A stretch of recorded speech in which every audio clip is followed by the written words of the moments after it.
comment dire, pas une citation, mais un adage des SEAL, donc de la marine américaine, que j'ai plus dans le détail, mais en gros, c'est faire état de la problématique,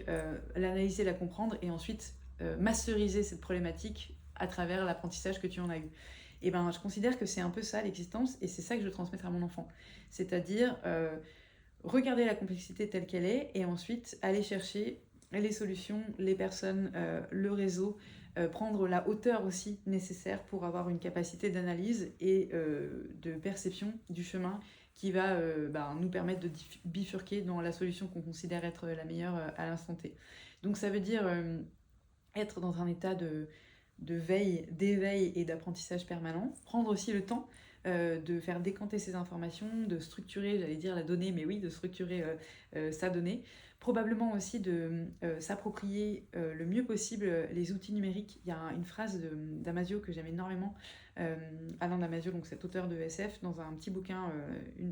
un des rares petits bouquins qu'il ait écrit, qui est une nouvelle qui s'appelle Scarlett et Novak, qu'il adresse à ses filles en fait, et c'était une manière de parler à ses filles du smartphone et donc à la fois du danger de la totalisation, tu vois, de la fusion de soit avec son smartphone, on met tout dedans, on confie sa vie et on plonge la tête la première dans les réseaux et dans ce que ça peut nous apporter d'informations bêtifiantes au quotidien, et en même temps la façon dont ça peut nous décupler notre pouvoir. Et l'IA c'est pareil en fait, hein, tu peux t'en servir comme un outil qui t'a servi ou bien comme un outil libératoire. C'est ça sa phrase, c'est maximiser la part de libération et minimiser la part de servitude. Donc ça aussi, être capable de s'approprier ces outils, euh, être techno-enthousiaste et techno-réaliste, je pense que c'est indispensable dans notre monde.